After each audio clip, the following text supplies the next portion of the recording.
Hello everyone, welcome to CUET top rankers YouTube channel. जैसा कि आप सभी जानते हैं, हम लोग सीयूटी बीएलएलबी के डोमेन सब्जेक्ट यानी कि लीगल स्टडीज़ को डिस्कस करते हुए पूरा अपना कंप्लीट कर चुके थे। ऑर्गेनाइजेशन वाली वीडियो भी, जैसा मैंने आपसे वादा किया था कि हम एक ऑर्गेनाइजेशन और एक लैंडमार्क जजमेंट वाले केसेस के वीडियो लेकर आएंगे, और हम आपको बहुत ही इंपॉर्टेंट जजमेंट केसेस बताएंगे और ऑर्गेनाइजेशन के बारे में बताएंगे।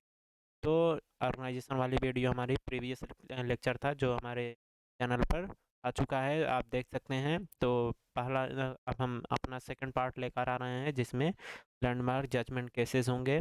तो आइए देखते हैं इस वीडियो में लैंडमार्क केसेस के बारे में।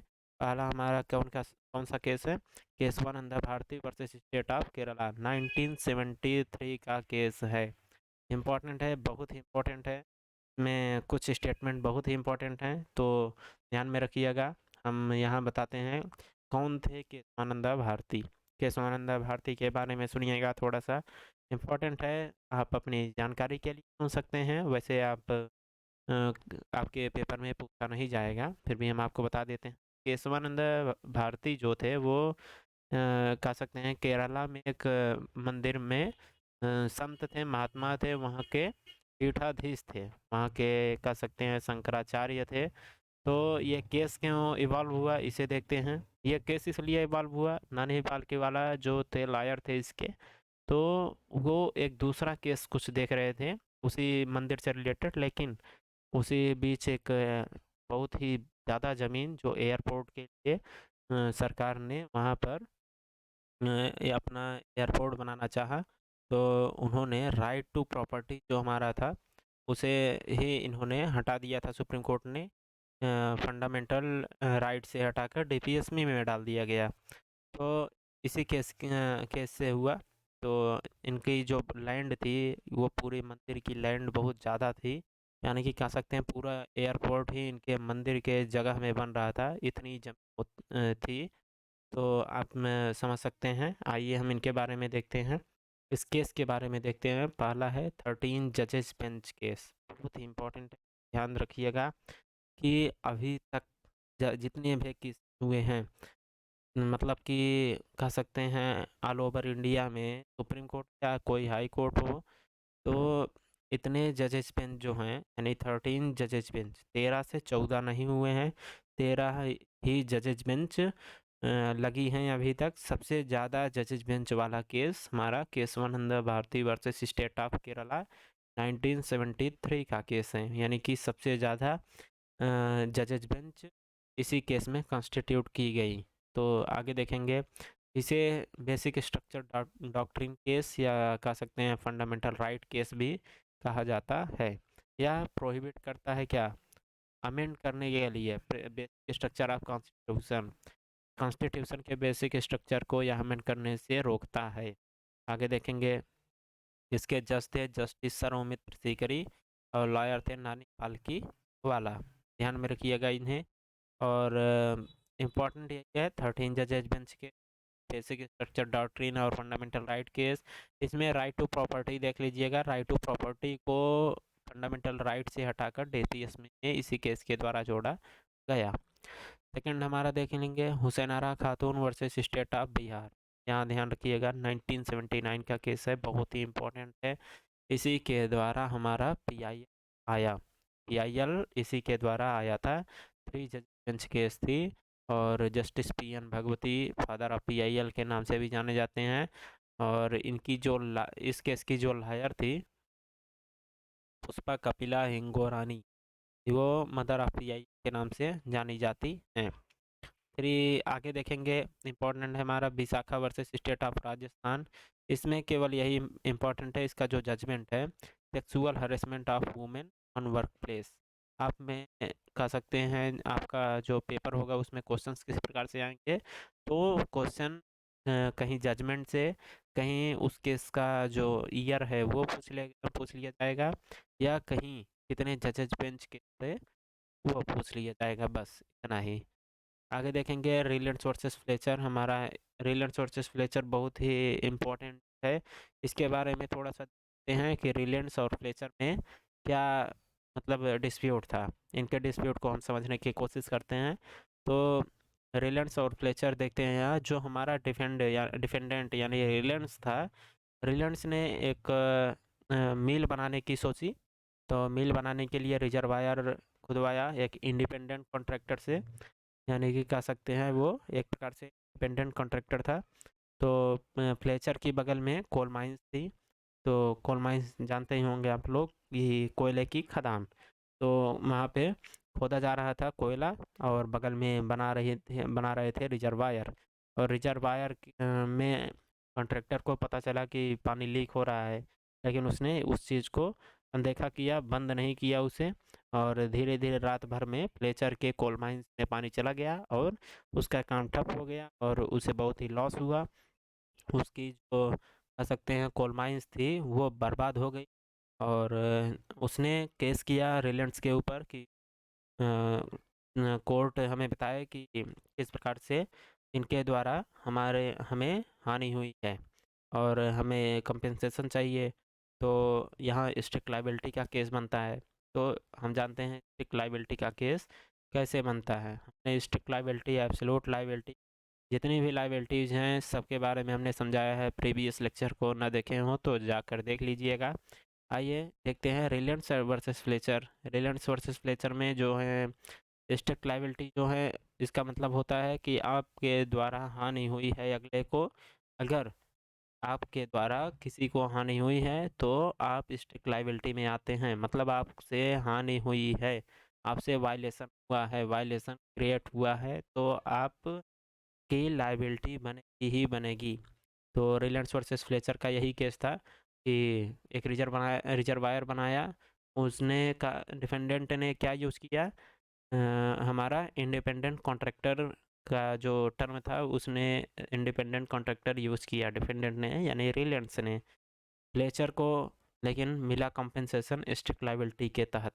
आगे देखेंगे इसने इवॉल्व किया कॉन्सेप्ट ऑफ स्ट्रिक्ट लाइबिलिटी।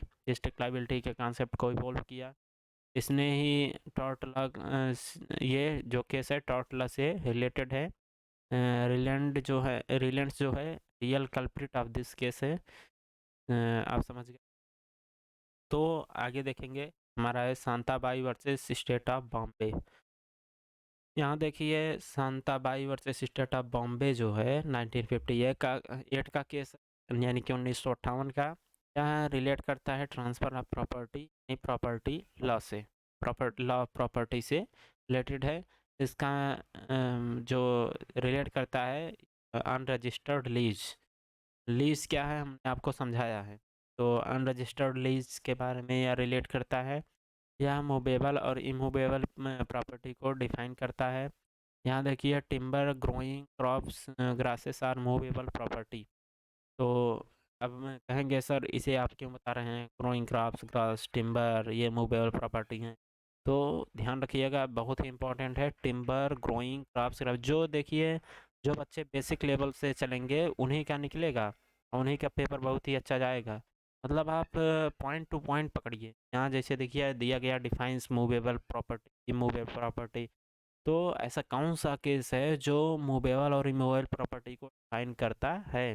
तो Shanta by versus state of Bombay आप जान जाइए, तुरंत पकड़िए और कीवर्ड बनाए रखिए अपने में कि ट्रांसफ़र ऑफ प्रॉपर्टी से कितने लॉज, यानी कि ट्रांसफ़र ऑफ प्रॉपर्टी से कितने केसेस रिलेट करते हैं। जैसे ही क्वेश्चन दिखा वैसे ही आंसर टिक मारो। और आगे देखेंगे, हम देख रहे थे timber growing crops grass are movable property, यानी कि कह सकते हैं जो हमारी क्रॉप्स वगैरह होती हैं, टिम्बर है और घास वगैरह ग्रास होती हैं, वो मूवेबल प्रॉपर्टी के अंतर्गत आती हैं। और इसका जजमेंट यही था। यहाँ देखिए हमने जजमेंट में कुछ लिखा नहीं। तो इसका जजमेंट यही था कि कोई भी पौधा जो 1/2 फीट से बड़ा होगा, यानी कि 1.5 फीट से बड़ा होगा, वो इसमें मूवेबल प्रॉपर्टी में नहीं आएगा, यानी कि इमूवेबल प्रॉपर्टी में आएगा, उसे काटना होगा। आगे हम देखेंगे 6 नंबर हमारा बाल्फर वर्सेस बाल्फर, यानी कि ये मिस्टर बाल्फर वर्सेस मिसेस बाल्फर का केस, इंग्लिश केस है, हस्बैंड एंड वाइफ का।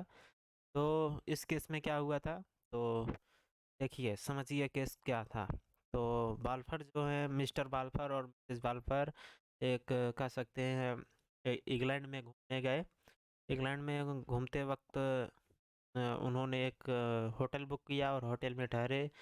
तो लगभग 28 दिन का समय बीत चुका था। तो 28 दिन के बाद जो मिस्टर बाल्फर थे उनके ऑफिस से कॉल आया, मैसेज आया कि सर आप आइए और यहाँ पे बहुत ही गड़बड़ी हो गई है, आप आके तुरंत ज्वाइन करिए और इस प्रॉब्लम से हमें मतलब प्रॉब्लम इसे इस समस्या को हटाइए। तो वो तुरंत अपने ही देश वापस लौटे और मिसेस वाल्फर से ये वादा कर गए थे कि यही वादा जो था यही केस बना हमारा।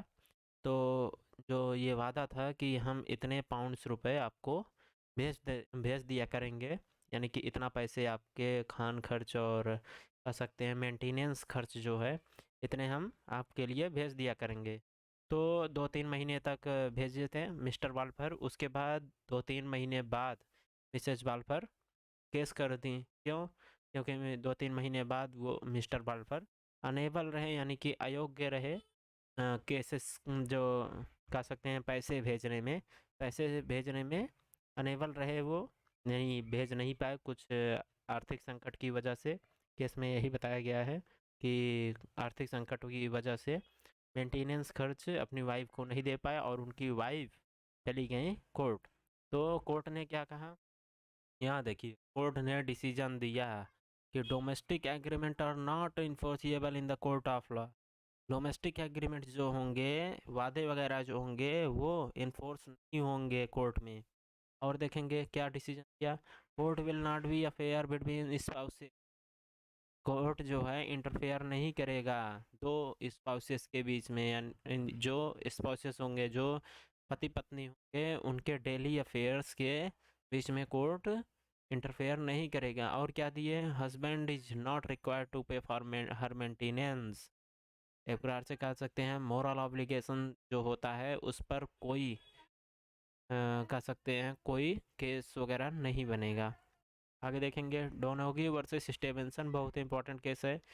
जहाँ तक हम समझ पा रहे हैं बाल्फर का जो केस था उसे आप समझ चुके होंगे। तो 7 नंबर हम अपना देखते हैं, डोनोगी वर्सेस स्टेवेंसन 1932 का केस है। यह breach the principle of duty of care and principle of negligence. Negligence जो है, नेग्लिजेंस हमने आपको समझाया है नेग्लिजेंस क्या है, ड्यूटी ऑफ केयर क्या है। तो ब्रीच किया गया ड्यूटी ऑफ केयर के प्रिंसिपल को, या लॉ ऑफ टॉर्ट से रिलेट करता है। आगे देखेंगे 8 नंबर हमारा बहुत इंपॉर्टेंट है, पिछली बार आया भी था, you Mehta versus union of India 1987 का केस है। तो इसने इवॉल्व किया concept of absolute liability. Absolute liability के केस को यहाँ पे इवॉल्व किया। और यह 5 जजेज बेंच केस था, जस्टिस पी एन भगवती इस केस के जज थे। नो फॉल्ट लायबिलिटी का केस आया। तो ध्यान रखिएगा कि MC Mehta versus union of India absolute liability और Reliance versus Fletcher strict liability, इतना ध्यान में रखिएगा। आगे हम चलते हैं, आगे हमारा है एम एच हॉस्कॉट 9 है हमारा, M H Hoskot versus state of Maharashtra 1978 का केस है। 1978 का केस है M H Hoskot versus state of Maharashtra. First case है, पहला केस है फ्री लीगल एड जिसने इंट्रोड्यूस किया। फ्री लीगल एड को इंट्रोड्यूस करने वाला यह पहला केस था। 3 जजेज बेंच केस है। आगे देखेंगे Maneka Gandhi versus union of India का केस। मेनका गांधी, मेनका का स्पेलिंग देख लीजिएगा, आप लोग बहुत कंफ्यूज रहते हैं। हम सुने हैं कि मनेका होता है, MANEKA, मेनका गांधी। 1978 का केस है ये। इन्होंने एक पासपोर्ट बनवाया था, इनके पासपोर्ट को बाइंड कर दिया गया था, रोक दिया गया था। तब ये तुरंत चले गए सुप्रीम कोर्ट और सुप्रीम कोर्ट ने आर्टिकल 21 को किया एक्सटेंड, आर्टिकल 21 को बढ़ाया और उसमें राइट टू ट्रेवल जोड़ा, यानी हमारे फंडामेंटल राइट में राइट टू ट्रेवल जोड़ा। और यह 7 जजेज बेंच केस था, इम्पोर्टेंट है ये। और आर्टिकल 21 को एक्सटेंड करके राइट टू ट्रेवल जोड़ा गया। Breach the principle of natural justice, ये भी इम्पोर्टेंट है। देखिए आगे देखते हैं मार्शल वर्सेस ग्रीन का केस। ये देखिए यहाँ पे ग्रीन आ गया, मार्शल वर्सेस ग्रीन। तो ग्रीन एक प्रकार से कीवर्ड बना लीजिए, ग्रीन हरियाली। तो इमूवेबल प्रॉपर्टी प्रॉपर्टी लॉ से रिलेटेड है।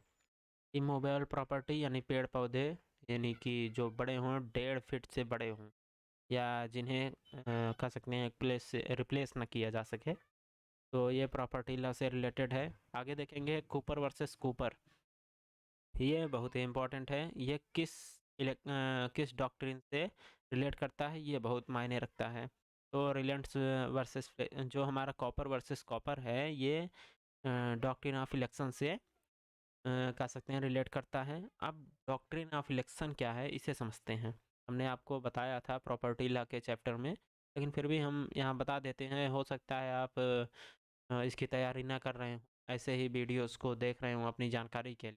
तो डॉक्ट्रिन ऑफ इलेक्शन क्या है, हम बता देते हैं कि प्रॉपर्टी लॉ में डॉक्ट्रिन ऑफ इलेक्शन कह सकते हैं एक प्रकार से आप अपनी प्रॉपर्टी को किसी को बेच रहे हैं, तो जो अगला व्यक्ति जो खरीद रहा है प्रॉपर्टी को, तो प्रॉपर्टी के लाभ और हानि दोनों लेगा वो।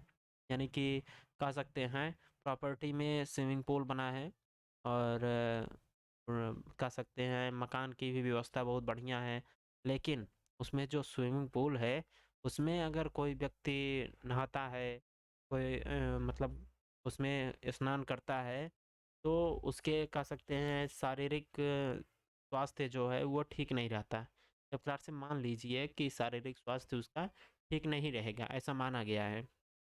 तो उस केस में जो कॉन्ट्रैक्ट होगा उसमें वो स्विमिंग पूल क्या करेगा, छोड़ देगा कि सर हम स्विमिंग पूल नहीं लेंगे, ये हमारे लिए हानिकारक है, ये हम स्विमिंग पूल को नहीं लेंगे। तो ऐसा नहीं हो सकता है। डॉक्ट्रिन ऑफ इलेक्शन यही कहता है कि अगर आप लाभ वाली चीज़ें ले रहे हैं जिससे आपको लाभ मिल रही है, ऐसे चीज़ें अगर आप उस कॉन्ट्रैक्ट में ले रहे हैं, तो आपको हानि वाली चीज़ें भी लेना होगा। यानी कि आप हानि वाली चीज़ें छोड़ नहीं सकते हैं। यानी कि आपको लाभ हानि दोनों चीज़ें लेनी होंगी या दोनों रिजेक्ट करने होंगी। या तो कॉन्ट्रैक्ट ही ना करिए या फिर कॉन्ट्रैक्ट या कह सकते हैं प्रॉपर्टी को बेचिए ही ले ही मत। अगर कह सकते हैं लें तो दोनों लें, यानी कि प्रॉफिट और लॉस दोनों साथ चलेंगे। डॉक्ट्रिन ऑफ इलेक्शन हमारा यही कहता है। आगे देखेंगे मैडम पिलाई वर्सेस भद्रकाली, हमारा लास्ट केस है। मैडम पिलाई वर्सेस भद्रकाली 1922 का केस है, इम्पोर्टेंट नहीं है, फिर भी हम देख लेते हैं। इसका केस जो जजमेंट है ये इम्पोर्टेंट है। तो इसका जजमेंट क्या कहता है, whether transfer of land the value of more than 100 rupees to husband by husband to his wife. अपनी वाइफ को कोई 100 रुपये की अधिक सी वस्तु है उसे या लैंड है उसे ट्रांसफ़र करता है, तो to be enjoyed by letter during her life time in discharge of her claim to future maintenance can be made without writing. अगर विदाउट राइटिंग है तो फ्यूचर मेंटेनेंस में आप क्लेम नहीं कर सकती हैं। इसे ध्यान में रखिएगा कि अगर वो मतलब किसी नोटरी पर साइन करके दे दिया है कि फ्यूचर मेंटेनेंस का खर्च भी हम ही देंगे, तब तो ठीक है। अगर नहीं दिया है तो आप कह सकते हैं क्लेम नहीं कर सकते। तो आपका हमने यहाँ कह सकते हैं प्रकार से केसेस वाली वीडियो भी ख़त्म कर दी है। लगभग जो हमारा लीगल स्टडीज है सब समाप्त हो चुका है। एक आध दो टॉपिक्स हो गए, अगर हमें ज़रूरत लगेंगे आपके लिए कि आपके इम्पोर्टेंट हैं आपके लिए, तो हम ज़रूर लेकर आएंगे। वैसे आपका जो है लीगल स्टडीज जो है वो कंप्लीट हो चुका है। अब इंग्लिश की वीडियोज़ हमारे चैनल पर उपलब्ध हैं, प्लेलिस्ट बनी हुई है। जनरल टेस्ट भी हम जल्द ही शुरू कर देंगे, तो आप बने रहिएगा हमारे चैनल पर। और एक प्रकार से कह सकते हैं आपका यहाँ सब कुछ कंप्लीट हो चुका है। अब आप प्रैक्टिस सेट शुरू कर दीजिए।